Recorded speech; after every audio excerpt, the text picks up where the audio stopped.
Assalamualaikum warahmatullahi wabarakatuh. Ila khadratin Nabil Mustafa Rasulillah sallallahu alaihi wasallam wa ikhwanihi minal anbiya mursalin wal awliya wasyuhada wasyalikin wal malaikatul muqarrabin. Khususun musannif handal kitab Syekh Abdul Qadir Jilani.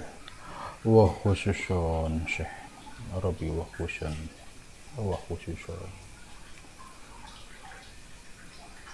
Laumul Fatihah. A'udzu billahi minasyaitonir rajim. Bismillahirrahmanirrahim. Alhamdulillahirabbil alamin arrahmanir rahim maliki yaumiddin. Iyyaka na'budu wa iyyaka nasta'in ihdinas siratal mustaqim siratal ladzina an'amta 'alaihim ghairil maghdubi 'alaihim waladdallin. Bismillahirrahmanirrahim. Subhanaka la ilma lana illa ma 'allamtana innaka antal alimul hakim. La haula wa la quwata illa billahil aliyyil azim. Rabbi shrah li sadri wa yassir li amri wa hlul 'uqdatam min lisani yafqahu qawli. Amin ya rabbal alamin. Qala musannif rahimakumullah wa nafa'ana bihi wa bi ilmi fi darini amin. Malam ini kita akan melanjutkan kajian kitab tafsir Al-Jailani, yaitu surat Al-Anfal ayat 24, 25, 26. Mudah-mudahan pada malam ini dapat mengkaji ayat-ayat tersebut dan mendapatkan pencerahan-pencerahan dari penafsiran Syekh Abdul Qadir Al-Jailani terhadap ayat-ayat yang akan kita bahas nanti. A'udzu billahi minasyaitonir rajim. Bismillahirrahmanirrahim. Ya ayyuhalladzina amanu istajibu lillahi wal rasul idza da'akum lima yuhyikum wa'lamu annallaha yahulu bainal mar'i wa qalbihi wa innahu ilaihi tuhsyarun. Wattaqu fitnatan la tusibanna alladhina zalamu minkum khassah wa'lamu annallaha syadidul iqab.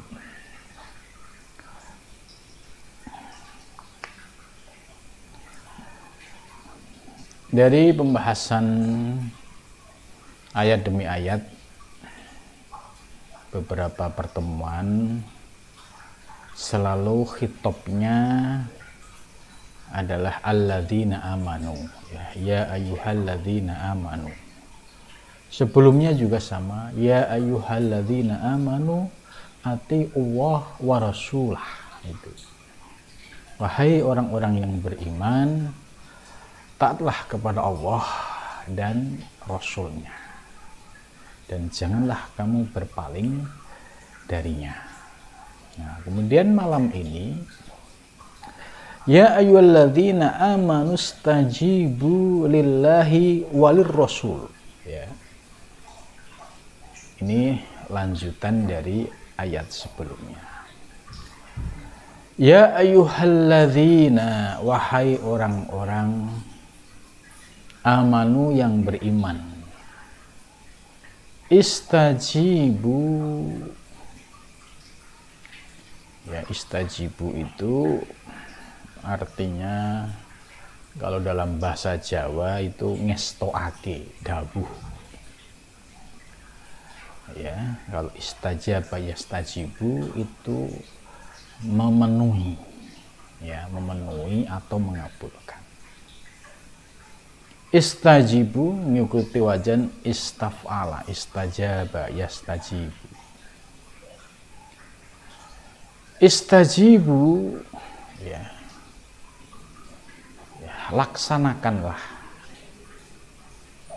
atau penuhilah, lillahi bagi Allah, walir rasuli dan bagi utusan. Idza ta'akum, ketika Allah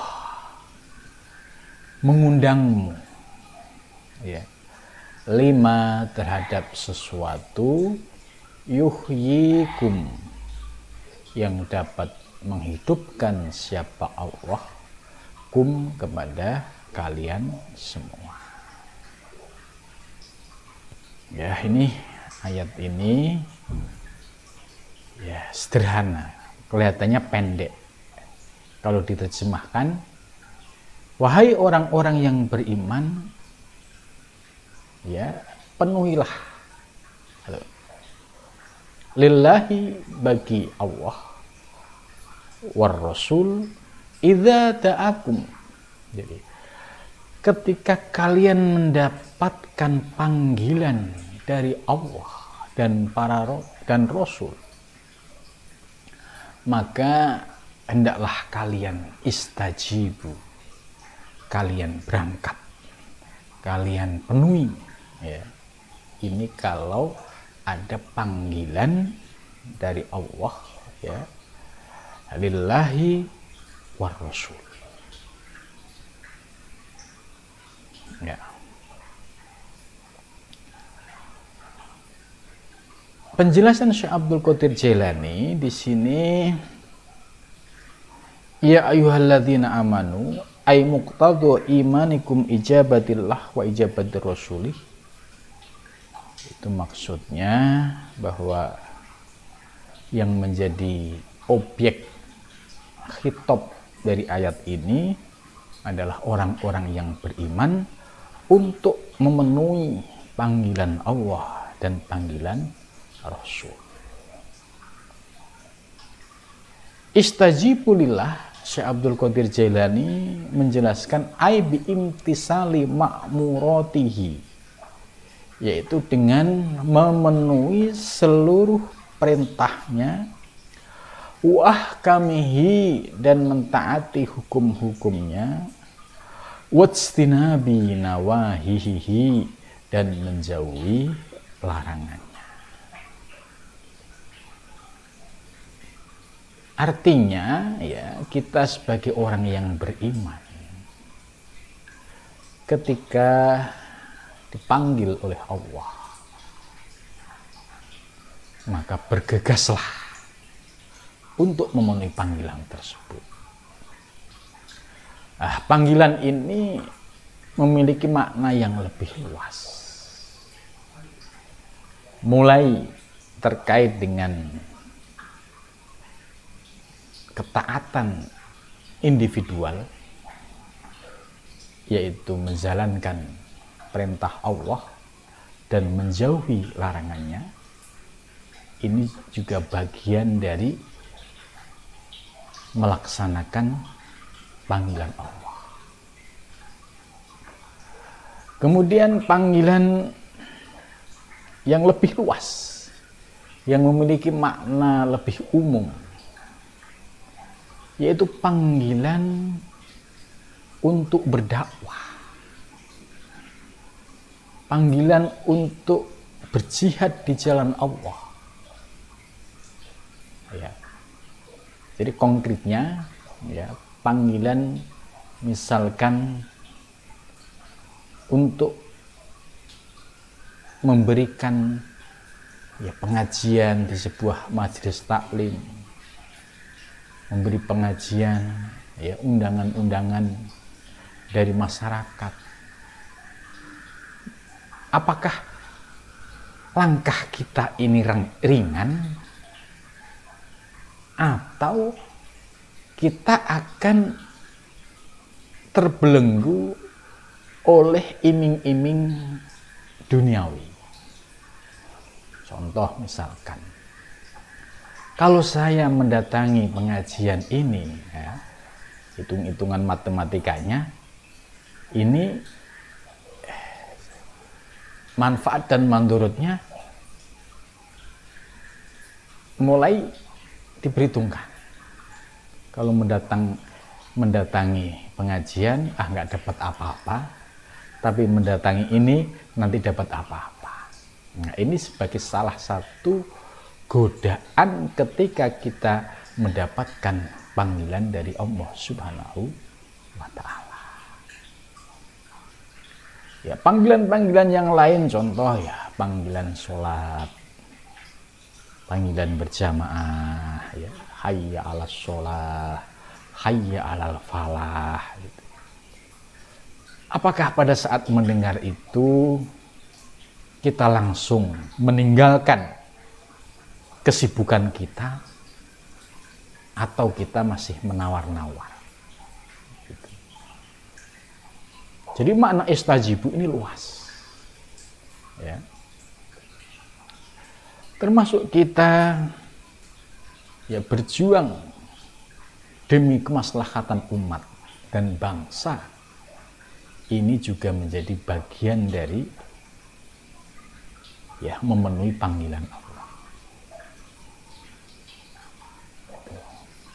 Maka harus dipahami bahwa setiap ada panggilan jihad, jihad di sini bukan dalam pengertian jihad fisik ya, perang, karena konteksnya ya negara kita negara yang aman, jadi jihad fisik sudah tidak relevan. Maka jihad di sini yang lebih pas adalah jihad membangun sebuah pendidikan yang bisa memberikan bekal untuk generasi yang akan datang, baik dari sisi ilmu agama, sains, teknologi, ini juga menjadi bagian dari jihad. Ya. Jihad dalam bidang ekonomi juga sama, memberikan training, bimbingan terhadap generasi-generasi muda supaya mereka memiliki kemapanan di dalam ilmu agama, kemapanan dalam ekonomi, ya, sehingga di dalam dakwahnya dia sudah ta'aluknya hanya semata-mata kepada Allah, bukan ta'aluk kepada makhluk. Nah, ini juga menjadi bagian jihad. Jadi jihad di sini jangan dipahami sempit, ya, yaitu harus perang secara fisik atau jihad yang individual. Contoh, ya, jihadnya seseorang yang dia masih punya tanggung jawab keluarga, nafkah, anak istri, kemudian dia egois, ya, berkholwat di sebuah gua misalkan, di sebuah tempat yang sepi, ya, untuk mengejar kesalehan individual. Ini juga ya perlu dikritisi, ya, sebab bukan berarti kholwat uzlah itu tidak boleh, tidak diperbolehkan, ya, asal sudah memahami ilmunya, asal sudah memahami bekalnya, ya, baru ngaji beberapa kali, ya, kemudian memutuskan untuk jihad melawan hawa nafsu dengan meninggalkan anak dan istri. Nah, ini jihad yang seperti ini tidak relevan. Justru jihadnya adalah bagaimana membangun ekonomi keluarganya ini menjadi kokoh, memiliki sumber penghasilan yang tetap, sehingga tidak ta'aluk lagi kepada makhluk, ta'aluknya kepada Allah Subhanahu wa Ta'ala. Nah, setelah mapan secara ekonomi, mapan secara ilmu, kemudian suatu ketika pamit kepada anak istri untuk kholwat, ya pasti diizinkan, gitu. Ya, jadi jihad di sini, ya, yang dikritisi adalah jihad mengejar kesalehan individual tapi mengabaikan kemaslahatan keluarga dan masyarakat. Ini juga tidak tepat, ya.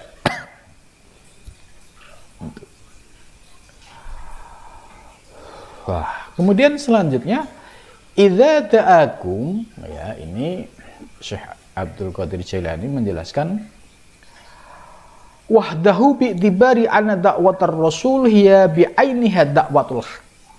Ya, maksudnya ketika Allah memanggilmu, ya, ya, dengan ungkapan bahwa dakwah para rasul, ya, secara substansi itu adalah dakwah yang hak. Jadi dakwahnya para rasul secara substansi ai bi'ainiha dakwatul haq, yaitu ajakan atau dakwah yang benar. Lah, Persoalannya kita hidup di zaman sekarang sudah jauh dari Rasulullah Shallallahu Alaihi Wasallam. Kita sudah ditinggalkan oleh Rasulullah ya sekitar 14 abad yang lalu. Akan tetapi ajaran-ajaran Rasulullah Shallallahu Alaihi Wasallam ini masih dapat kita amalkan, dapat kita dakwahkan.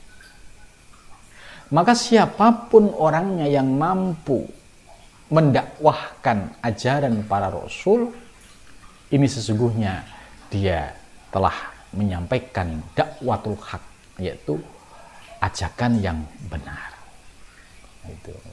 Maka di dalam hadis dijelaskan siapa pewaris ya sesudah wafatnya Nabi itu siapa. Ternyata dijawab al ulama warasatul anbiya. Al ulama di sini jamaknya alim, al ulama. Ya. Al ulama berarti orang yang berilmu. Orang yang memiliki kualitas keilmuan. Ya, kalau istilahnya dia sudah mondok ngaji, sudah khatam mulai dari ya sorof, jurumiyah, imriti, alfiyah, balaghah, usul fiqh, kitab fikih juga sudah khatam semua. Kitab tasawuf juga dikaji.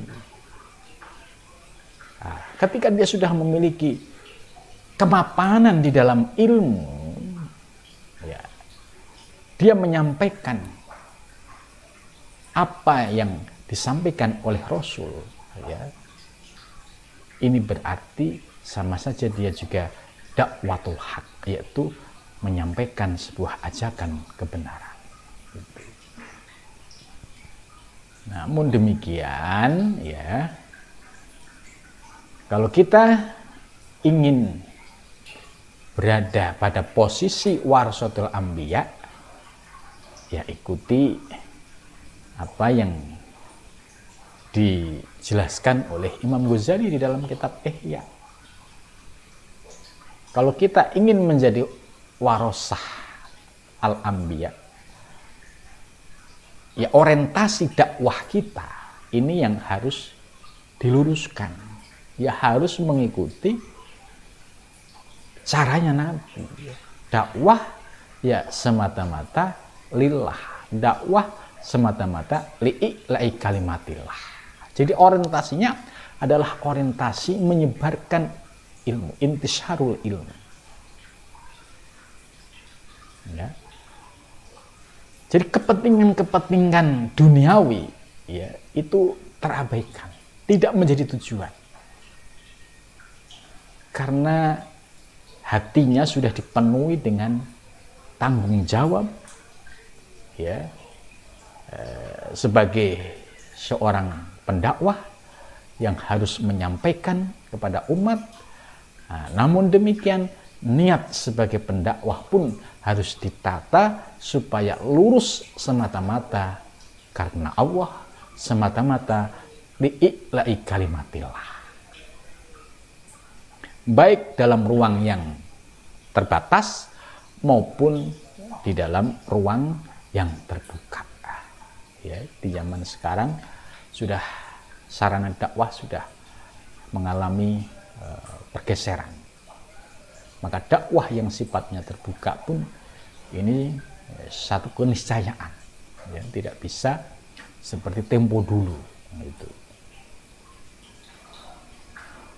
Nah, ini jadi siapapun yang hidup pada zaman sekarang, ya, mereka memiliki komitmen dalam menyampaikan ajaran-ajaran para nabi, ajaran-ajaran para ulama.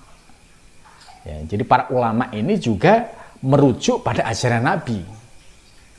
Jadi bukan berarti ulama ini berdiri sendiri, tidak. Ya, para ulama ini adalah para ulama yang membawa ajaran para nabi.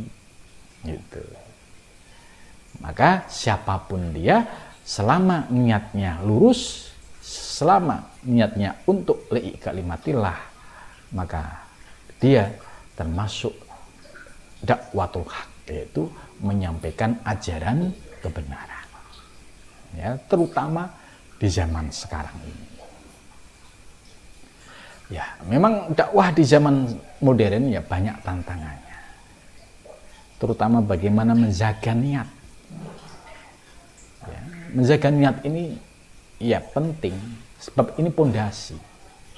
Kalau niatnya lurus, ya insya Allah dakwahnya bisa lurus. Tapi niatnya sudah miring, ya, karena duniawi, karena sesuatu, ya pasti nanti efeknya juga ya akan dirasakan sendiri. Gitu. Maka penting sekalipun kita dakwah di era modern, tetap berpegang pada nilai-nilai keikhlasan, nilai-nilai ketulusan di dalam berdakwah. Itu. Kemudian selanjutnya 5 yuhyikum. Nah, jadi 5 yuhyikum, 5 terhadap sesuatu yuhyi yang dapat menghidupkan siapa Allah kum kepadamu. Jadi dakwahnya para nabi yaitu dakwah yang bisa menghidupkan. Di sini menghidupkan bukan sebatas menghidupkan secara fisik atau jasmani, tapi menghidupkan hati. Kalau jasmani fisik ya hidupnya ya dengan suplai makanan. Ya. Tapi hidupnya hati itu harus dengan ilmu. Harus dengan mendapatkan pencerahan-pencerahan ilahiyah. Harus mendapatkan limpahan nur ilahiyah. Ini 5 yuhyikum. Jadi, ketika kita mendengar ceramah seorang kiai dan kiainya itu tulus ikhlas dalam menyampaikan, kemudian mustami audiennya juga didasari dengan ketulusan, maka dakwah yang dari hati ke hati ini akan bisa menjadi power ya untuk memperoleh nur ilahiyah. Oh, ternyata alhamdulillah diberikan pemahaman. Ini kalau dakwah dari hati ke hati. Bukan dakwah yang rame-rame ya. Apalagi dakwah yang guyonan. Apalagi dakwah yang orientasinya supaya para audien ini bisa puas, ketawa, puas dengan guyonan. Kalau itu hanya sebagai selingan nggak ada masalah. Tapi kalau menjadi tujuan dakwahnya yang penting rame, akhirnya ilmunya tidak dapat. Ya, hatinya audien tidak bisa mendapatkan pencerahan. Maka dakwah yang demikian tidak bisa 5 yuhyikum, tidak bisa menghidupkan hati para audien. Nah, maka dakwahnya para hukama, yaitu hukama itu orang-orang yang memiliki kedalaman ilmu ketuhanan. Nah, mereka inilah yang bisa memberikan pencerahan-pencerahan rohani sehingga bisa membuka cakrawala pemikiran, cakrawala rohani. Dilalah ya, ujuk-ujuk bisa memahami ya persoalan-persoalan yang rumit ya karena mendapatkan percikan nur ilahiyah itu. Nah, ini Syekh Abdul Qadir Jilani menjelaskan lebih detail lagi. Apa sih dakwah yang bisa menghidupkan hati audien, hati umat? Ya, kalau dakwah yang penuh guyonan ya sudah. Selesai dakwah, selesai sudah. Nggak ada yang nempel, membekas di hati. Tapi dakwah yang bisa menghidupkan hati, inilah dakwahnya para hukama.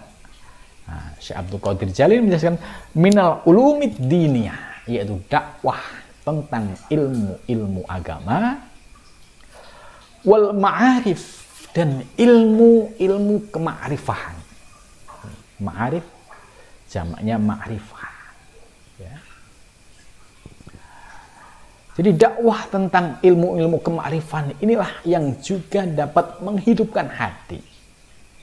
Dakwah ilmu tasawuf inilah yang juga bisa menghidupkan hati. Dakwah ilmu hakikat ini juga bisa menghidupkan hati. Dakwah ilmu tarekat juga bisa menghidupkan hati. Ini yang disebut wal ma'arif. Al-haqiqah yang lebih substantif, ya, yang lebih mengedepankan substansi daripada ya, sekedar formal, sekedar guyonan. Al-musmirati yang bisa memberikan efek atau berbuah lil muka syafati, yaitu tersingkapnya pandangan lahir dan batin di dalam memahami alam semesta. Jadi orang-orang yang mendapatkan mukasyafah itu didahului dari ilmu-ilmu ma'arif ar-rubbaniyah. Dia belajar ilmu tasawuf, belajar ilmu hakikat, belajar ilmu thariqah. Setelah dia paham teori, jadi teori ini penting disampaikan. Misalkan ada kalimat, ilmu hakikat masa di ngajiin, diajarin. Ya ibarat sama saja kayak kita memberikan sesuatu pada anak, tapi tidak diajari tekniknya, caranya. Jadi secara metodologis ya perlu disampaikan teorinya supaya paham.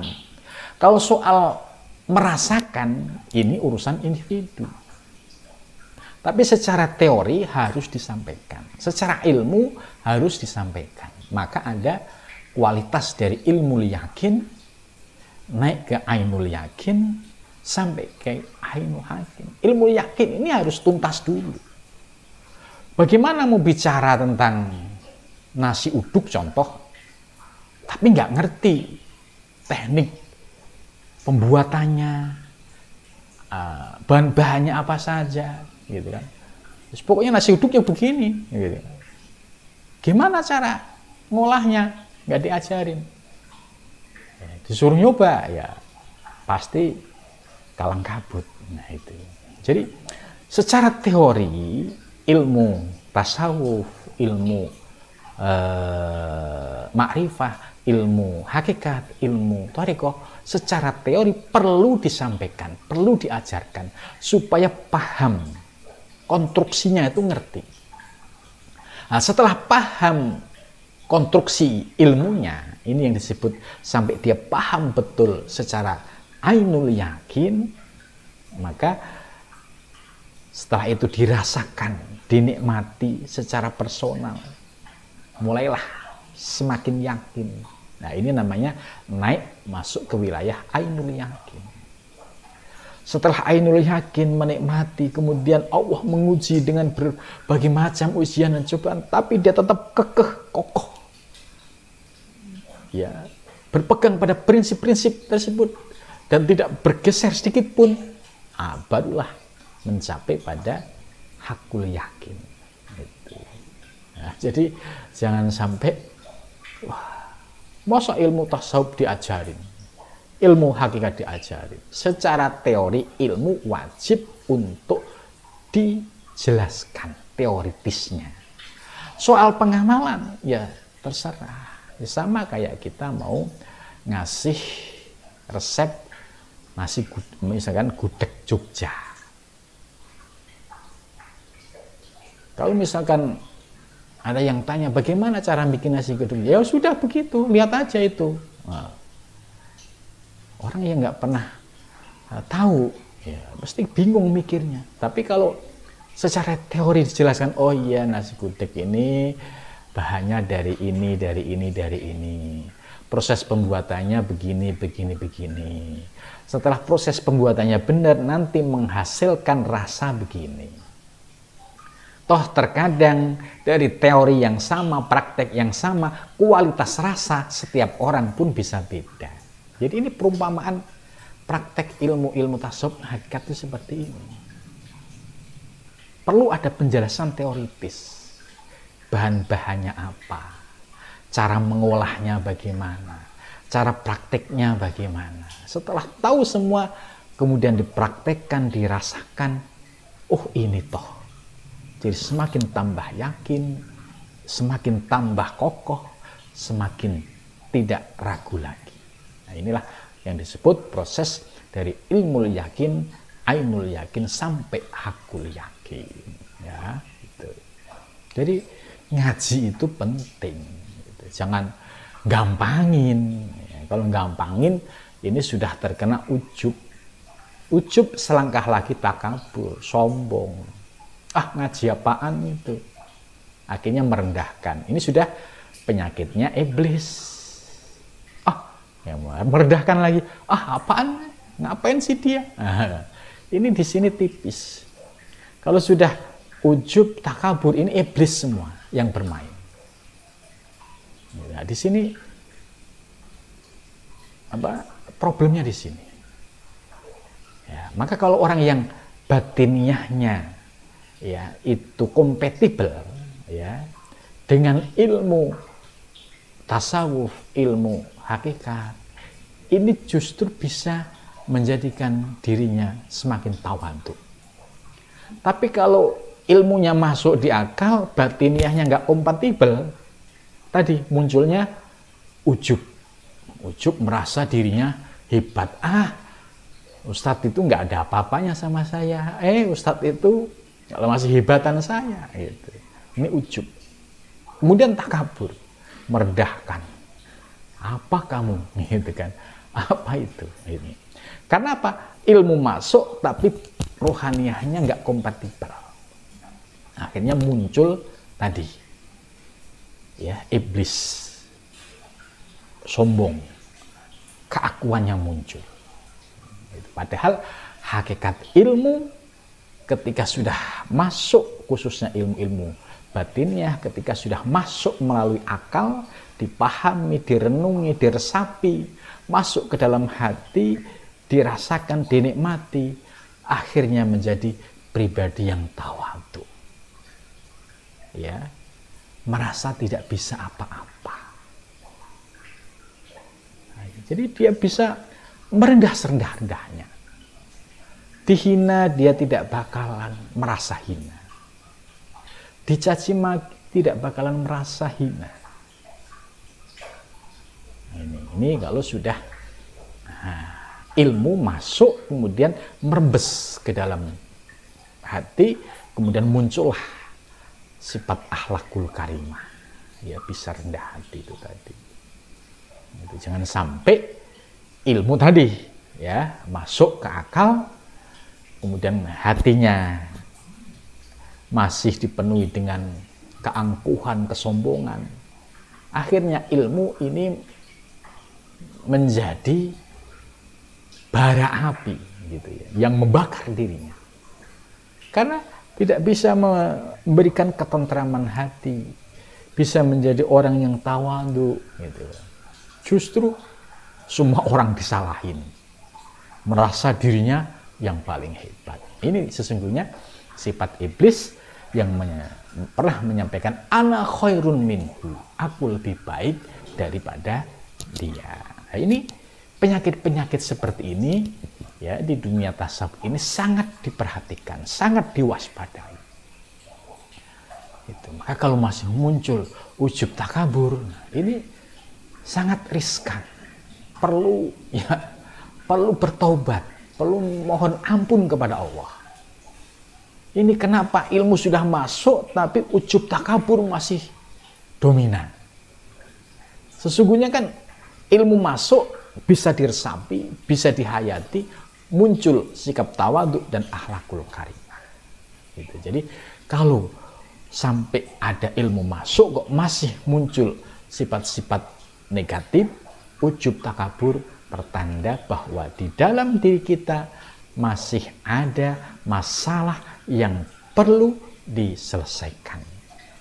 Berarti harus meningkatkan riyadhah mujahadahnya. Sebab kalau tidak melakukan riyadhah mujahadah, maka sangat sulit untuk bisa membersihkan kotoran batiniah yang ada di dalam dirinya. Ya, ini tadi lil mukasafat, ya. Kemudian yang kedua wal musyahadat. Ini menarik ini. Jadi setelah mukasafat, yang kedua musyahadat. Musyahadat itu, ya, kalau mukasyafah itu kan dibukakan anugerah oleh Allah, diberikan anugerah oleh Allah, terbukanya mata lahir dan batin di dalam memandang wujud alam semesta, bisa mengembalikan kepada Allah, bisa menyaksikan yang hakiki. Ini mukasyafah. Nah, musyahadat itu yaitu pandangannya itu secara automatically sudah mampu memandang apa yang dia pandang kembali kepada Allah Subhanahu wa Ta'ala. Ini yang namanya musyahadat. Jadi penyaksian. Penyaksian ini tidak dengan kata-kata. Syuhud, ya, mufradnya, musyahadah itu bentuk dari bentuk fiil, ya, wazan yang lain, ya. Di sini musyahadat menggunakan jamak muannats salim. Ini berarti, ya, tadi anugerah-anugerah yang dirasakan oleh para salik ketika mendapatkan anugerah mukasyafah itu mampu memandang apa yang dilihat kembali kepada hakikatnya, yaitu Allah Subhanahu wa Ta'ala. Itu dirasakan, itu dinikmati, bukan untuk diverbalkan. Itu. Allati atmahalat dunahan nufusus wal ahyar mutlaqon. Ya. Artinya orang yang bisa memperoleh anugerah mukasyafat dan musyahadat, yaitu orang yang sudah bisa menundukkan hawa nafsunya dan menundukkan segala hal yang dapat menipu dirinya. Artinya kalau dalam teori Imam Ghazali berarti sudah bisa mengalahkan dua nafsu yang tercela, yaitu nafsu ammaroh dan nafsu lawamah, nafsu binatang dan nafsu syaitoniyah. Dua nafsu ini sudah bisa ditundukkan, maka akan muncul yang namanya mukasyafat dan musyahadat. Itu. Nah, ini maka sinergitas antara riyadhah mujahadah, ya, dengan praktek syuhud ini nggak bisa ditinggalkan. Ya, kenapa perlu riyadhah? Ya, karena untuk menundukkan dominasi hawa nafsu yang menjadi hijab. Bagaimana nafsu ini bisa ditundukkan? Ya harus dengan riyadhah mujahadah. Kalau nafsu yang matmumah ini dapat dikendalikan, maka akan muncul nafsu yang mahmudah. Yaitu muncullah nafsu sawiyah dan nafsu mutmainnah.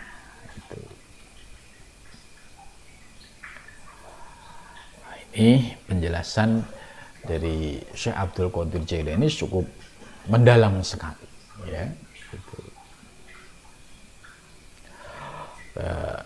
Kemudian selanjutnya, la yadzuquna fihal mauta ila mautatil ula.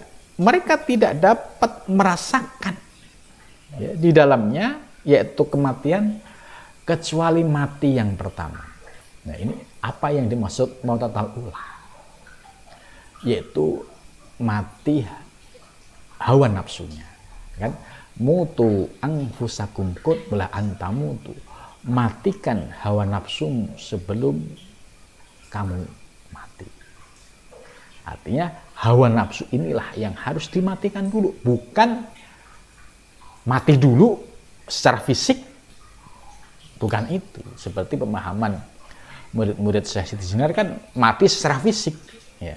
Sebenarnya yang dimaksud adalah matikan hawa nafsu, mutu anfusakum. Jadi mautatal ula ini istilah yang digunakan oleh Syekh Abdul Qadir Jailani, ini sama dengan mati secara maknawi, yaitu mematikan hawa nafsu, nafsu ammaroh dan nafsu lawamah.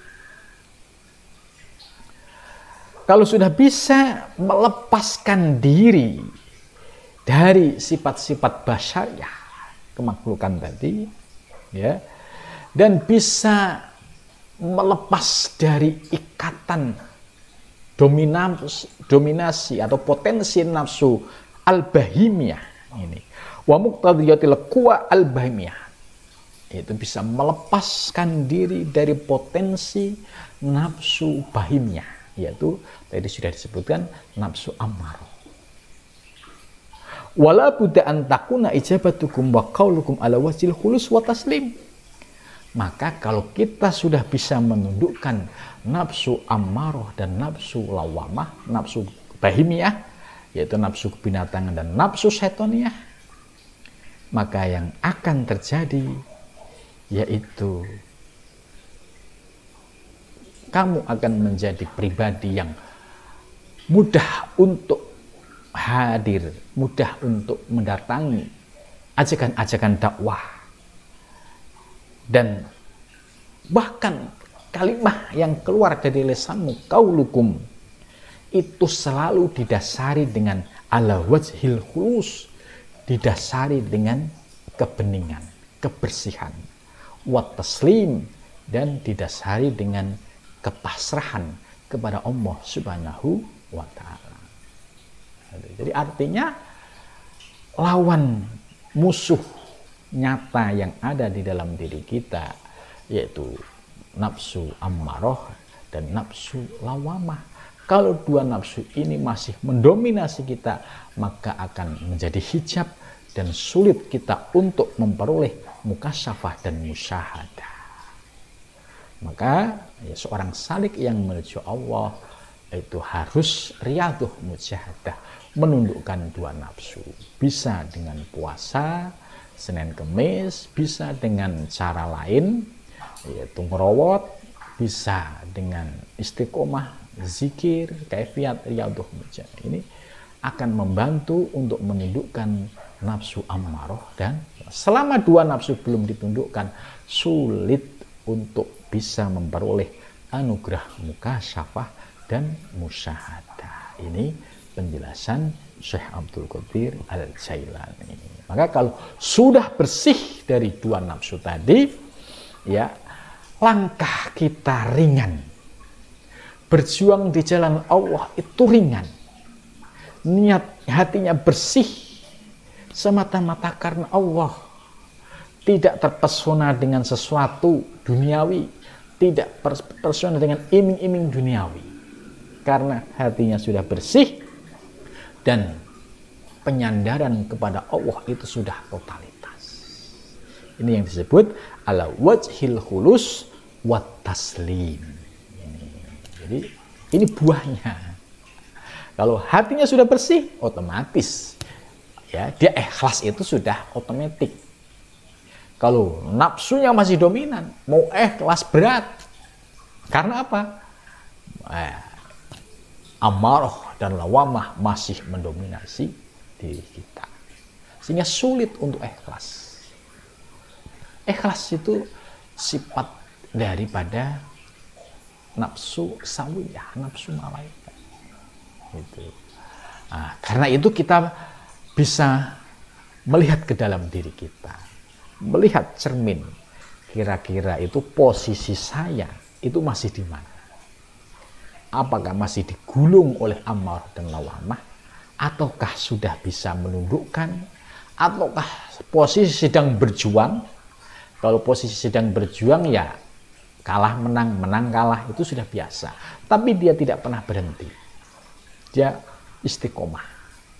Karena dari proses istiqomah inilah akan mendapatkan limpahan anugerah rohaninya. Ya, itu.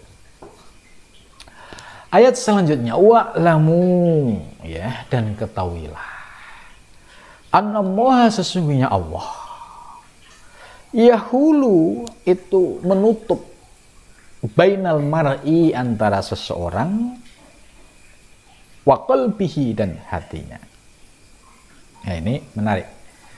Wa'lamu, ketahuilah bahwa Allah Subhanahu wa taala yahulu, itu menghijabi, ya, atau menutupi, bainal mar'i, antara mar'i itu seseorang.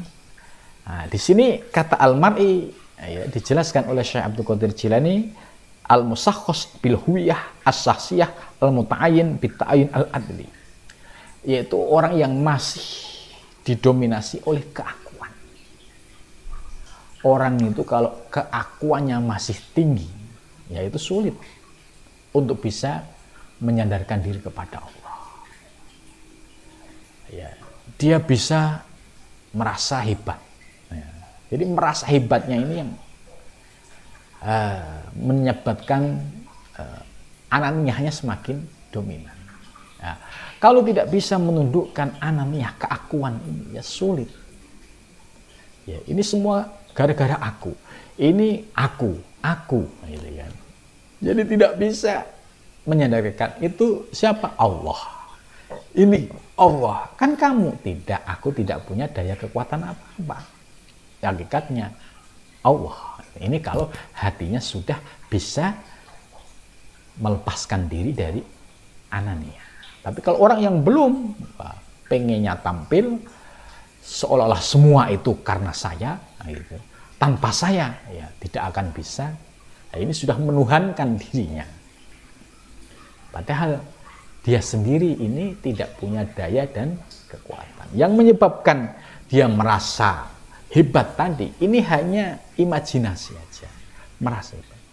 Suatu ketika disingkap oleh Allah, ketidakpercayaannya, ketidakmampuannya, baru tahu. Oh iya ya, ternyata saya tidak punya daya dan kekuatan apa-apa. Itu. Ya. Jadi penting menghilangkan keakuan yang sering menjadi hijab, ini penting. Ya. Orang yang didominasi keakuan ini bahaya sekali. Merasa hebat, merasa ahli ibadah, merasa paling soleh, pokoknya merasa. Ini karena ada keakuan di dalam dirinya. Dan ini harus dihancurkan, diluluhlantakkan sampai bisa merasakan la haula wala quwata illa billahil aliyyil adzim. Wa qalbihi, dan hatinya, ya.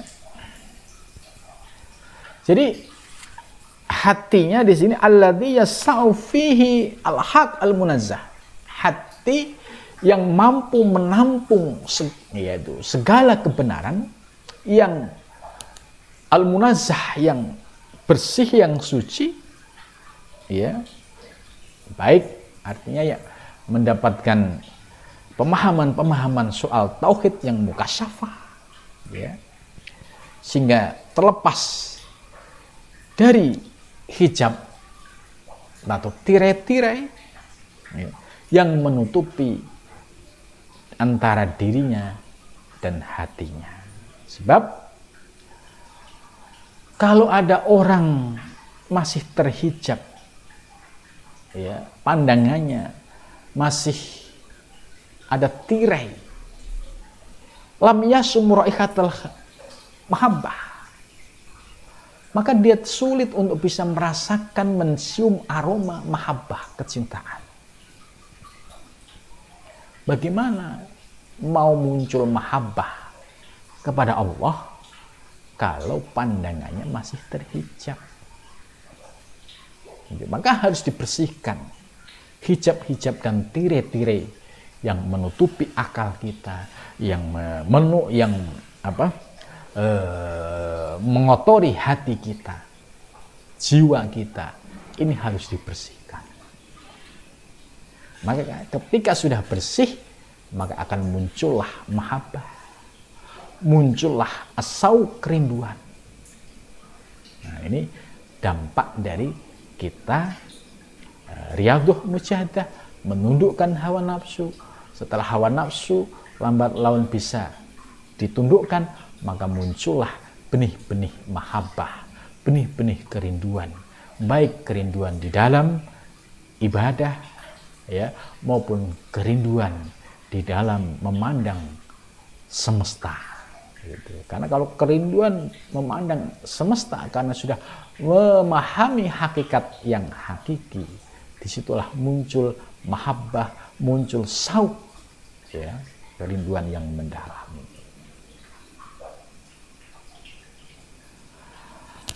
Kemudian jika ini terus dilakukan secara istiqomah, maka akan mengantarkan seorang salik untuk mencapai makom fana. Ya, makom fana. Makom fana itu makom ya yaitu ketiadaan, makom hancurnya keakuan. Ya, yaitu makom runtuhnya keakuan diri. Ya, kemudian merasakan bahwa dirinya tidak punya daya dan kekuatan apa-apa, bahwa yang dirasakan, dilihat, disaksikan ya adalah semua adalah tajalli wujudul haq. Jadi semua yang dilihat, disaksikan, dirasakan adalah sebagai tajalli wujudul haq. Ini yang disebut proses fana. Atau dalam i'tiqadnya sudah pada tahapan la maujuda illallah. Ini zaukon, rasa, bukan lafdhon. Kalau la maujuda illallah secara lafdhon gampang, orang bisa mengucapkan itu. Tapi apakah rasanya? Merasakan belum tentu. Maka yang dimaksud di sini adalah zaukon, rasa, bukan diucapkan. Ya itu. Kalau ini fana ini terus bisa dirasakan, maka al-musmir lil baqo akan berbuah pada yaitu mencapai martabat baqo. Baqo itu apa? Yaitu kekekalan di dalam memandang Allah Subhanahu wa taala. Jadi pandangannya itu sudah baqo, kekal. Tapi secara lahiriah ya tidak menunjukkan ekspresi yang berlebihan. Secara lahiriah ya dia sholat, dia bermasyarakat, tapi pandangan batiniahnya itu 24 jam memiliki kesadaran dalam mengingat Allah. Inilah kondisi haliah para kekasih-kekasih Allah. Kita belum sampai situ, tapi paling tidak secara teori ilmu kita sudah ngerti. Oh ya, tahapannya kalau kita riyadhah mujahadah terus istiqomah, pasti nanti lambat laun akan merasakan proses-proses ini, dan ya syukur-syukur bisa mencapai pada fana, syukur-syukur bisa mencapai pada baqo. Nah, jadi harapannya, targetnya, goalnya itu sudah ngerti. Inilah pentingnya teori ilmu. Karena teori ilmu nggak ngerti, ya gimana mau punya himmah yang aliyah, tapi teori ilmu nggak paham. Nah, mudah-mudahan dengan penjelasan ini ya kita semakin terbuka memahami ilmu tasawuf, ilmu hakikat, ilmu thariqah ya, karena ternyata ilmu tasawuf, ilmu hakikat pun sumbernya dari Al-Quran.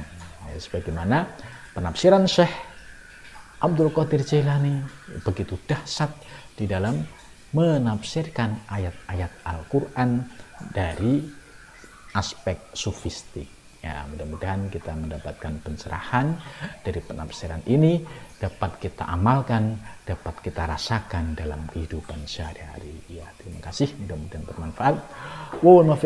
Wassalamualaikum warahmatullahi wabarakatuh.